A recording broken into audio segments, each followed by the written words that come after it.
New World Order, you underestimated the people. You took a gamble and you lost. Okay, we don't like this. Okay, well then we're going to do this. And that is just how it's going to be. Evidence brought to light that there is a corrupt officer, or that that officer did shoot that kid on purpose. I don't care how I look, I don't care how I sound, I don't care what the beat is. I just care the message gets across.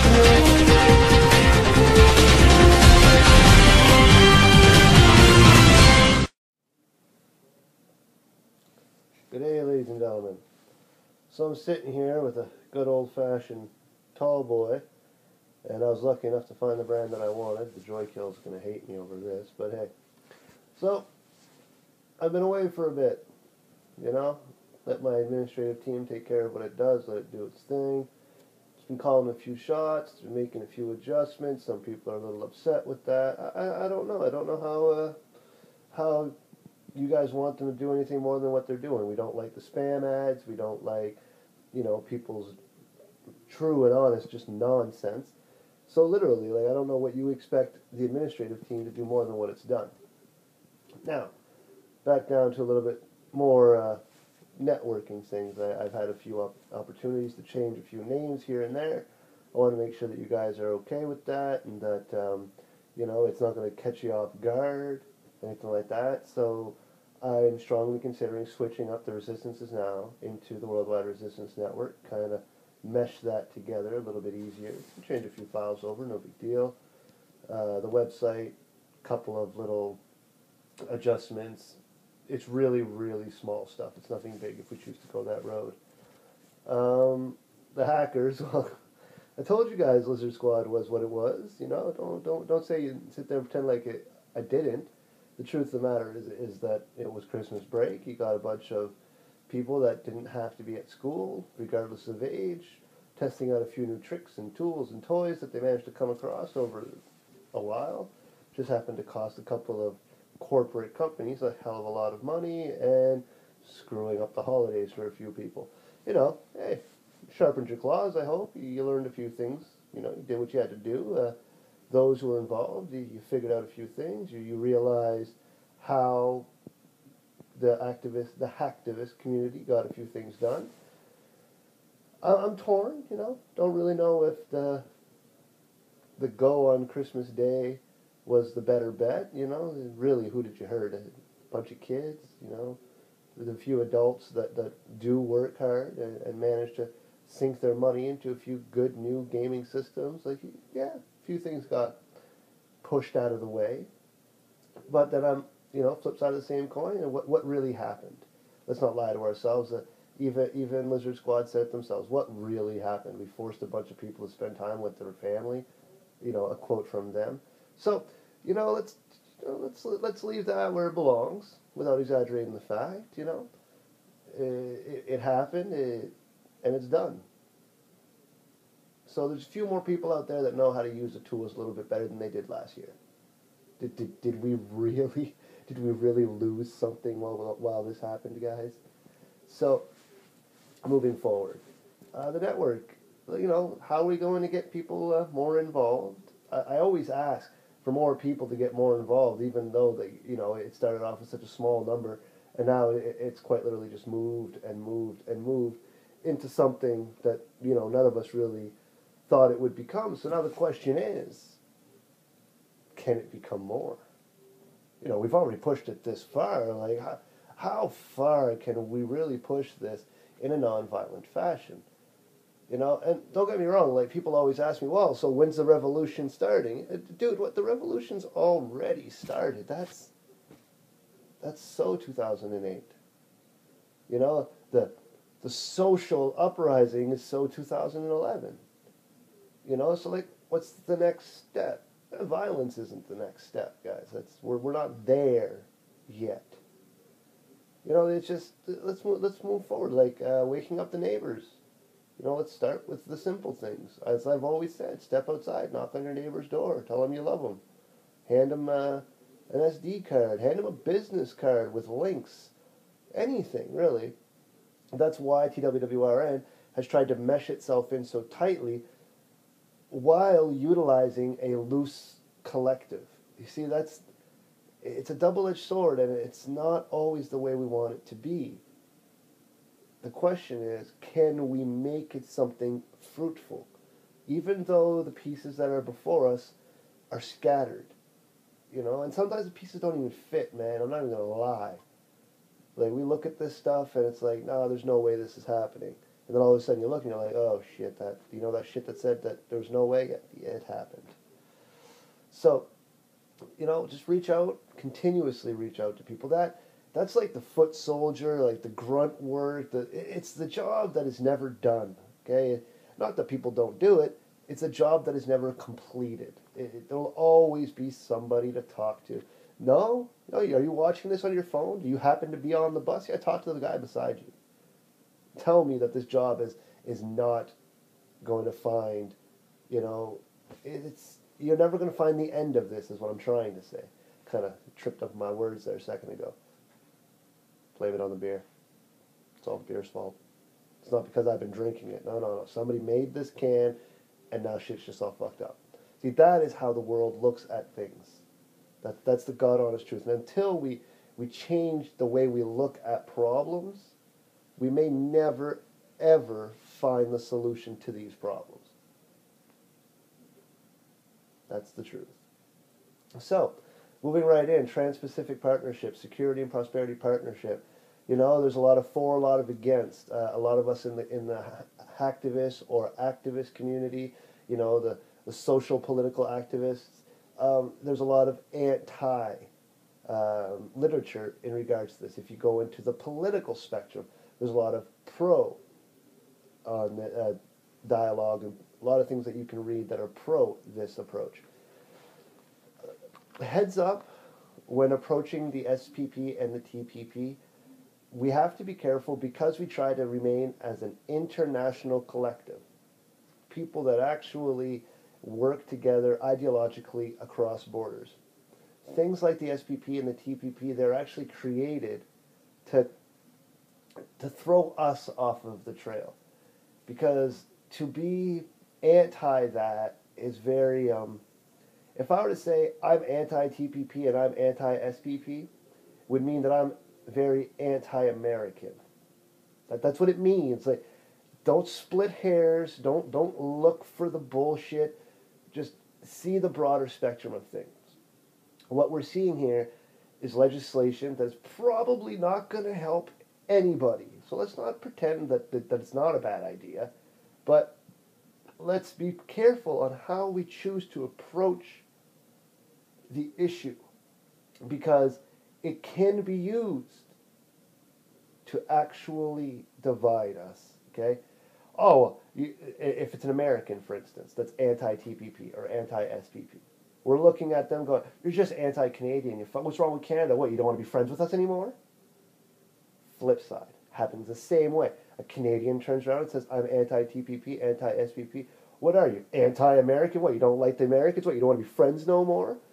See, unlike Russia and China and all of the other parts of the world, they don't have the inconvenience of being so goddamn close to you guys. Okay? There's only one other person that understands the plight of the Canadians, and it would happen to be Mexico. What? Because we both share borders with the United States. So, I would say heavy, heavy, heavy revisions to the SPP and to the TPP. Because I can't say fully that they're bad ideas, because I have friends in the United States, and if we were in power, if me and those Americans were in power, the SPP and the TPP would not be scratched. We just wouldn't scratch it, revise it, put it up for a vote even, you know, what would and would not be allowed to occur under these agreements. This is where people will look at me and say, well, you're just flip-flopping. No, I'm not flip-flopping. I've always wanted an open border with the Americans. It does not negatively affect me. It doesn't. It actually positively affects us. Do you know how many Canadians can't go to the States because they have criminal records? Do you know how many Americans can't come to Canada because they have criminal records? Those people are your shakers and movers. That's just the truth. And I'm not saying, oh, we're going to open up the borders and allow the drug trade to explode. No. You control that easily. You can control the drug trade by laxing it. And I know it sounds stupid, but if marijuana is 100% perfectly legal in both countries, that means there's no policing budget for the border, for any of them. If it's legal to move marijuana between Canada and the States, and to move marijuana from Mexico to the States, no policing budget is required to find the pot in the mail. Boom. Lots of dollars saved. Lots of money that can go into different directions now that it's not being utilized for marijuana alone. Now, I'm not going to sit here and take like a particular pedestal and say all drugs should be legal and think, no. One thing at a time. Capone had his booze. That was his fight. That was his time. We have our weed. Okay, let's win that first. Let's not be idiots. Let's not even try and be foolish about it. Let's just win that front first. If we fight a war on too many fronts, we will become exactly like the American government is. It's fighting a war on too many fronts. It has now thinned itself out. Its people has understood what is happening to them, and it's falling apart, but not in some grand collapse. It's kind of like when you pull frayed strings out of a scarf or a sock or the end of a blanket. It's slowly untangling itself, and it's falling at a very slow speed. It's the only way they're going to get away with it. If they try to drop this, like crash it, like Dirty 30s, crash it, it's not going to fly. People will get upset. A few people will throw themselves out of some office buildings, but the farmers will get back to work. The communities will return to being communities, and we'll just, we'll thin that shit out. But done on a very slow and gradual basis, that erodes a lot of values from people.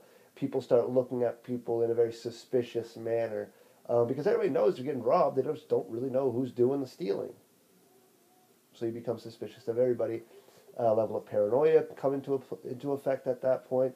So try not to feed into the doom and gloom too much.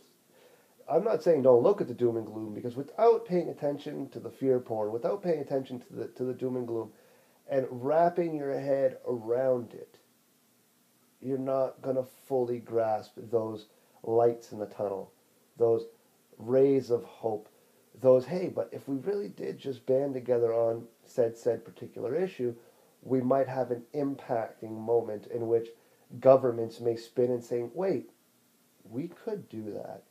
We really could pull this off and do that, and the citizenry would be okay with it. That's the big thing. We can go out there and start demolishing our governments, but that may not help us.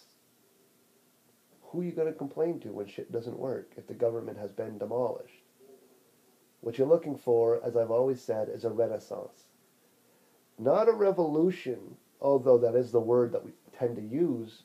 A revolution is the action of destroying the existing construct and then replacing it with something else. Sounds like a whole lot of time and hard work if you really translate that properly. A renaissance now. I'm not going to say it's going to take any less time or hard work. I just feel that once that time and hard work has been put in, the outcome will be more fruitful. I believe that through a renaissance, which is the taking over of an existing system and improving upon said systems, we'll have a higher beneficial outcome. We won't have to, there's so many branches that just won't have to be rebuilt. That's a big thing people don't think about. It'll take us 20 seconds to destroy everything. It'll take us 20 years to rebuild the smallest percentage of its functions. Always keep that in mind when you choose to make that pipe bomb or pick up that gun and go shooting at people. Not only is there replacements, there are secondary steps that will take place to make it even harder for people like ourselves to peacefully fight these things. The only thing we have working for us is the peaceful aspect of things. Nobody's going to see that coming. That's going to come way out of left field. They are expecting the lineup of people with pitchforks and muskets and whatever. That's what they're waiting for. But the lineup at the voting station, not quite so prepared for it. I know that because my last election that I partook in, which was just a teeny tiny little provincial election in one of the smaller provinces of the country, right? Got held up because of a godforsaken computer glitch that people didn't really know what was going on with.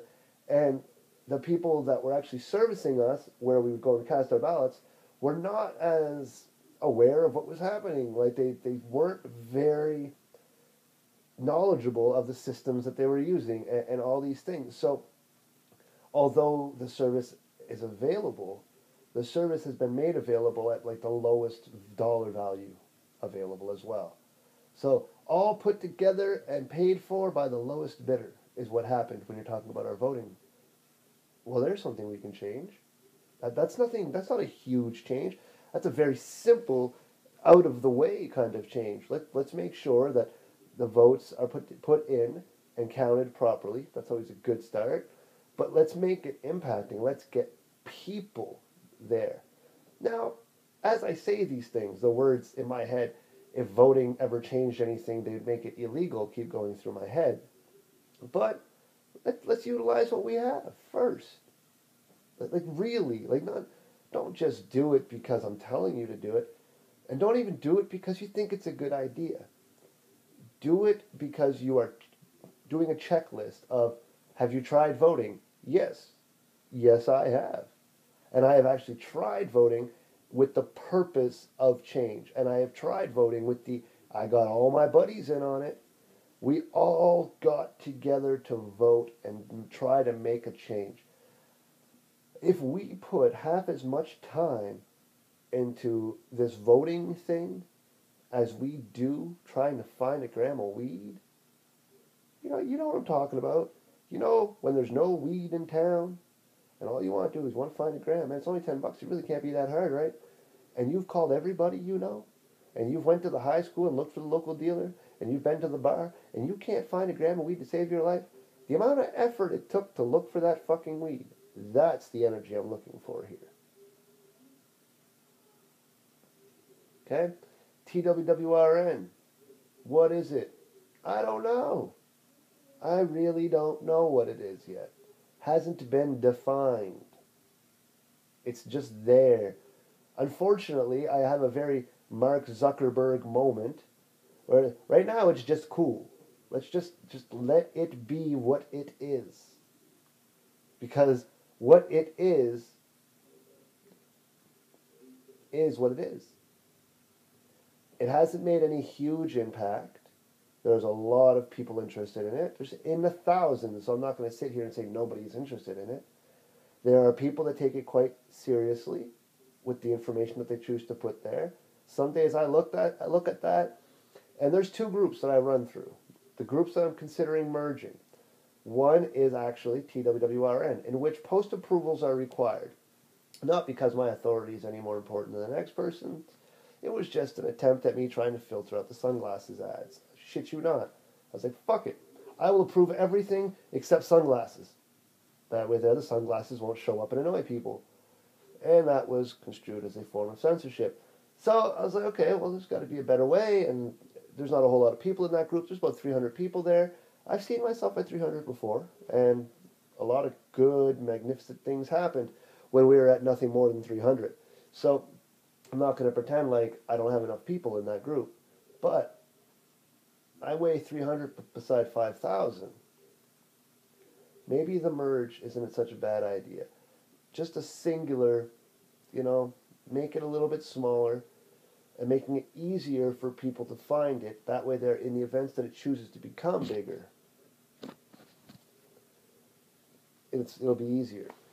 Everything that we do at TWWRN is 100% transparent.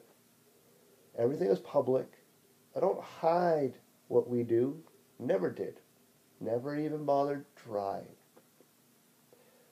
If the NSA can tap into everything that you do, if all of these people are tapping into these secret rooms that you have, they've put all this money to find these secret locations, are they going to even bother checking mainstream? You think about it, though. Well, why didn't we catch this earlier? The motherfucker posted it on Facebook. Really didn't think he was serious about this shit. Well, he did it.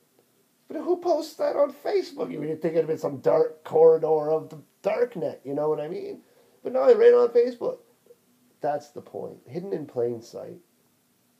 Another reason why it's hidden in plain sight is that if anything should happen to any one of us, and they're like, well, who was this person or these people? What did they believe? Why did they do these? Motherfucker, it is all over the internet. Don't sit there on Fox News scratching your head wondering why motherfucker did something. Why did they hack this? Why did they take this down? Why were they protesting by the thousands in the streets? Why? You sound like a Terminator. You just can't do it. Trust me on this one, okay? That's what it sounds like. They sound like a fucking Terminator that just does not understand why you can't kill people. That is what the mainstream media is. They see some sort of large mobilization of activism. They see large cyber attacks. And it's always why. You never really get the answer. Did you notice that? You never really get an answer. They'll tell you the character of the person that did it. They'll tell you all of his inadequacies and all of his psychiatric illnesses and of substance abuses and how things were in school. But they'll never come out and tell you that the motherfucker hacked the Federal Reserve because the Federal Reserve is a private bank trying to take over the United States. See, they won't tell you that. They'll just say that the Federal Reserve had problems. I'm not saying that anybody attacked the Federal Reserve lately or that we're planning any kind of attacks on the Federal Reserve. But if you choose to attack the Federal Reserve and have the ability to do so, good on you. You're doing better than most people out there. If you and X amount of people should gather yourselves together and attack the central banking systems, the IMF and the BRIC and the Federal Reserve, all in a very collective pish-posh of noise and nonsense, good on you. Shake it to their core, to the core of it all. But the unfortunate truth is this: weapons of mass destruction are used against us. They are not there for war, as most people would believe. No, they are there to protect assets. Now, when I say protect assets, I'm not talking about protecting the assets of any one particular bank and things of that nature. I'm talking about what happens if an entire state in the United States decides, I'm going to pull all my money out of the bank. You know, good old-fashioned run on the banks. Nothing gets the people together more than a bank run. And then the United States looks at Israel and says, hey, guys, you're going to have to nuke this state. Why? Because they're pulling all the money out, and there's nothing we can do about it. These economic weapons that they use amongst themselves to kind of try and cripple each other, and these sanctions and so on and so forth, better part of it's a smokescreen. Makes you feel like they're trying to do something. And it really gives you the illusion of a humane attack. Well, we could have just nuked them, but instead we put political and economic sanctions. We did good because we didn't nuke them. But we say all this as we give $6 billion collectively to a country that bombs children. So really, the shit kind of evens out in the end. You can't really say that, you know, we didn't attack a country. Instead, we've chosen sanctions. Okay, sanctions is a bitch move. That's what it is. Okay? If you were a government, okay, and if you were a gangster, if you were a gang, which is what the government is, unfortunately, okay, and your rival came up to you and started, you know, fucking with you hard, yeah, you have one or two choices. You could shoot the motherfucker in the face, or you'd be like, nah, man, I'm just not going to do business with you. It's because you're afraid to shoot the motherfucker in the face because you know there's going to be repercussions. You shoot that motherfucker in the face and you know his cousin's going to shoot your mom. That's why you're not shooting the motherfucker in the face, because you don't want somebody shooting your mom at the grocery store. Okay? So instead you're going to choose to not do business with this guy. Cut ties, keep it as clean as possible. Sounds a whole lot like economic and political sanctions to me. It's a bitch move. Don't go stirring shit with people that you can't handle. Okay? Don't go telling Russia what it can and cannot do if you have the inability to follow through. No point. Don't waste our time. You're wasting our time. You're wasting the Russians' time. Nobody fucking cares. It's the God honest truth. Stop. Just stop. Stop doing that shit. It's not worth it. I don't care how many sanctions you give different countries in the world. I really don't. It doesn't help or hinder anything. It creates an illusion that it does, but it does not. Anyway, I'll probably make another video. I still got a whole lot of beer left here. Maybe we'll do a little religion next. We'll see about looking at all these anti-Semitic people, hating on Islam. Stay in tune. Stay tuned. I'm going to teach you guys how being anti-Islamic is really a form of anti-Semitism. I'm sure you guys are going to love that one.